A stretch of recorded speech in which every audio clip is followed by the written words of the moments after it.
Fernando Modelski, né? Algumas pessoas já sabem, porque teve que vir de manhã. Eu moro lá no Rio Grande do Sul, na única comunidade polonesa da cidade de Nova Prata, no interior, né? Onde temos uma capela centenária de imigração polonesa, dona de 1891, a única que restou após a enchente, né? O resto tiveram as calamidades e não existe mais. E lá eu trabalho a cultura polonesa há 36 anos. O artesanato polonês, o turismo polonês, né? A gastronomia também, né? Tudo que envolve a cultura polonesa. Há alguns anos atrás eu comecei a participar dos pequenos projetos em parceria com o Consulado Geral da República da Polônia aqui em Curitiba, né? E eu ensino nos 3 estados do sul do Brasil. Então, esses pequenos projetos, como que está acontecendo agora aqui, foi aberta uma exceção por causa da comemoração dos 150 anos, né, da imigração polonesa aqui na Santa Cândida, né, no bairro, na comunidade, não sei como, de Polônia, né, então foi aberta essa exceção para que fosse feito algo de artesanato também, porque a cultura polonesa não é só a religiosidade, não é só o canto, a dança, a culinária, é o artesanato, a cultura, são vários segmentos que eles trabalham todos em parceria.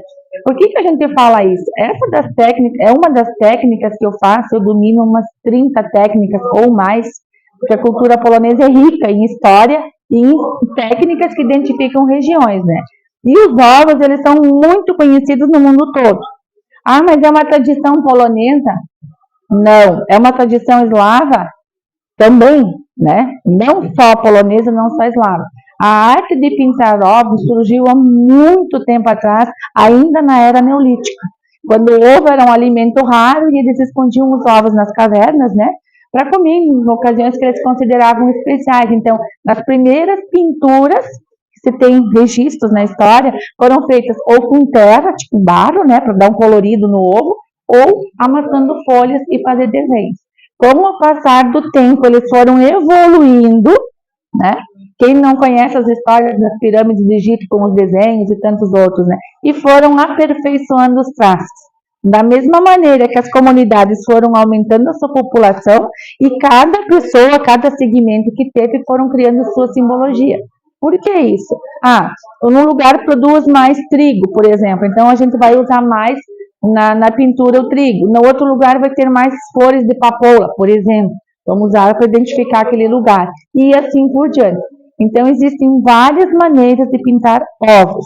Esses são os chamados pisanki, que quer dizer escritas. Vem do verbo pisać, em polonês, que quer dizer escritas. São palavras, né? Mas não são escritas as palavras, e sim são desenhadas pelos símbolos que a gente utiliza aqui. Então, essa simbologia é polonesa desde o século XIII. Como que eu sei? Eu fazia muito, que eu aprendi com a avó, fazer com cera, com os tingimentos naturais, que a gente estava comentando antes, né? Na casquinha do ovo e tal. E quando surgiu um pedido, há muitos anos atrás, para mim pintar 200 ovos como lembrança de casamento, e ele era de descendência polonesa e ela não, a gente fez uma carta e mandamos para alguns lugares na Polônia, né? Tipo assim, escolas etnográficas e tal, buscando mais informações. E de lá veio a confirmação dos desenhos que eu já fazia e acrescentaram mais alguns. Então, a partir daquele momento, a gente começou a divulgar esse folhetinho, né, com essa simbologia. Ah, mas tem outros povos que pintam? Sim. Inclusive no Oriente Médio, na antiga Pérsia, pintavam ovos por ocasião do Ramadã. Então, existe no mundo inteiro. O que vai dizer que esse ovo é polonês? São os desenhos que eu vou utilizar neles e as cores. Eu ensino, além dos ovos poloneses, eu ensino russo, alemão, ucraniano, cada um tem uma simbologia. Ah, mas toda a Polônia só pinta esse tipo de ovos? Não. Esse existe em toda a Polônia e depois tem os regionais. Tem alguns que são feitos com raspagens, tem alguns que são feitos com entalhes na madeira, dependendo do lugar que você vai, com colagens, até com o próprio crochê, são feitos os detalhes com frivolité, né? Tem a região de Curpe, que eu descobri que lá eles fazem muito frivolité. Então, esses são os regionais. Esse modelo que nós vamos fazer hoje existe na Polônia inteira. E depois tem os outros locais. Tem alguns que eles pegam uns capins que dão assim, uns banhados, né, onde tem bastante água, e daí tira a proteçãozinha, né, do capim e fica um filetinho, que eu até então imaginava que fosse um fio de lã, e não é.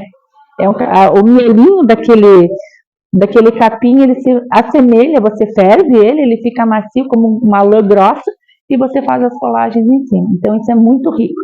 E aí, voltando a falar sobre os outros povos, eu vi, aqui tem a proximidade com os ucranianos, né? Os ucranianos também pintam trigo, mas não é só polonês, não. O trigo sempre vai simbolizar alimento, fartura, prosperidade, saúde, né? Então todos os povos vão poder fazer o trigo. Cada um vai ter a sua simbologia. Um outro exemplo, falei que eu pintei 1000 ovos para o centenário da imigração russa em Campina das Missões, né? Para nós, esses pingos que a gente vê, né, pequenos ou maiores, soltos assim no desenho ou fazendo algum contorno, é amor, caridade, humildade e beleza. Para os russos são as lágrimas da Nossa Senhora. Então, às vezes pode ser o mesmo desenho, mas de um povo para o outro modifica o significado. Daí, esses que a gente vai fazer, nós vamos seguir por esse folhetinho. Aqui eu trouxe alguns modelos até para vocês olharem, né? Mas o que tem de importante?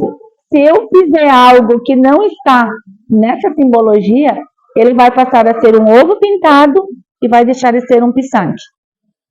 Eu gosto de fazer coraçãozinho. Hoje de manhã a gente fez o vitinante, podia criar. Ótimo, podia fazer coração, podia fazer... Aqui não pode. Eu vou fazer uma borboletinha, fiz um arranjinho de flores, vou fazer uma pequena borboletinha. Pode fazer, mas já não vai ser mais o pisanque, vai ser um ovo pintado. Então, quando a gente vai trabalhar a história de um povo, a gente tem que ter muito cuidado na simbologia. É por isso que eu faço esse trabalho, por isso que eu fui convidada a ir para a Polônia, né?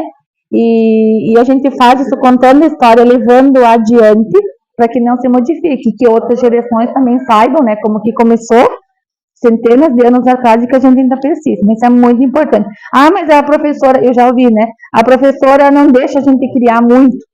Tem artesanatos que você pode criar, e tem artesanatos que você tem que seguir para não mudar a história. Então, esses que nós vamos fazer não pode criar muito. Você pode criar a montagem dos símbolos aqui, né?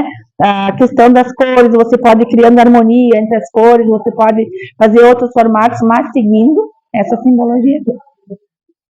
Alguma dúvida, alguma pergunta?